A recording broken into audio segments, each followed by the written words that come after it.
There are antioxidants, and then there are antioxidants with flair. Enter flavonoids, the plant kingdom's molecular multitaskers that not only give fruits and vegetables their vibrant hues, but also appear to orchestrate a surprisingly sophisticated defense strategy inside the human body.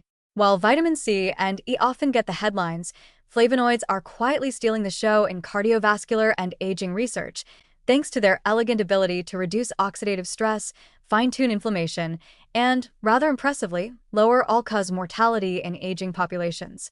They do it not by brute force, but by gently nudging biology back into balance. It's not war, it's choreography. At the top of the flavonoid A-team are compounds like quercetin, anthocyanins, and catechins, each with their own specialties, but all sharing a core skill set that supports vascular integrity and metabolic harmony. Quercetin, found in apples, onions, and capers, yes, capers, tiny but mighty, is one of the most studied flavonols. It behaves like a biochemical air traffic controller, coordinating antioxidant enzymes, modulating inflammatory pathways, and helping nitric oxide do its job of relaxing blood vessels. It's not just putting out fires, it's recalibrating the smoke detectors. Anthocyanins, those deep purple pigments in berries, red cabbage, and black rice, are more than just photogenic. They improve endothelial function, reduce LDL oxidation, and enhance HDL's ability to remove cholesterol from plaque-clogged arteries. Some studies suggest that people with the highest intake of anthocyanin-rich foods have a significantly lower risk of heart attacks, especially among women. If aging arteries are like creaky plumbing, anthocyanins are the plant-based lubricant keeping things smooth and springy. Then come the catechins, best known from green tea, cocoa, and dark chocolate, arguably the most delicious delivery system in the antioxidant world. Catechins are metabolic chameleons. They lower blood pressure, reduce triglycerides, and enhance insulin sensitivity, all while taming free radicals like caffeinated ninja warriors. They don't just mop up oxidative stress after the damage is done. They actually downregulate the enzymes that generate reactive oxygen species in the first place. It's antioxidant pre-crime. The magic, of course, isn't just in any one of these compounds, but in their synergy. Aging is often described as a slow accumulation of oxidative and inflammatory insults, the biochemical equivalent of death, by 1,000 paper cuts.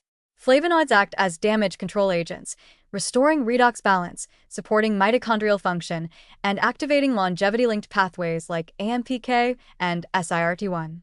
Some even cross the blood-brain barrier, suggesting potential for protecting not just the heart but also the aging mind.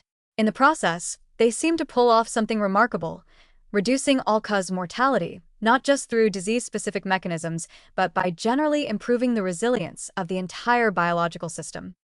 In population studies, diets high in flavonoid-rich foods have been consistently linked to longer lifespans. One large cohort study found that older adults with the highest flavonoid intakes had up to a 25% lower risk of dying from any cause over the following decade. That's not just heart health, that's whole body risk reduction. What's especially interesting is that the benefits are dose-responsive up to a point, but then they seem to plateau, as if the body is saying, "Thanks, we're good now," which is refreshingly non-greedy behavior for a biological system. Of course, context matters. Flavonoids are notoriously fickle in terms of bioavailability. Quercetin, for instance, is poorly absorbed on its own but becomes far more potent when paired with fats or other polyphenol. Catechins are sensitive to heat and pH, which is why your green tea preparation technique might be the difference between a wellness elixir and expensive herbal water. Anthocyanins, meanwhile, don't stick around long in the bloodstream, but even their breakdown products seem to carry metabolic benefits. So yes, you can eat blueberries for your heart, and your body will thank you even if the exact mechanism is still partly a delicious mystery. Personalized nutrition plays a role here, too.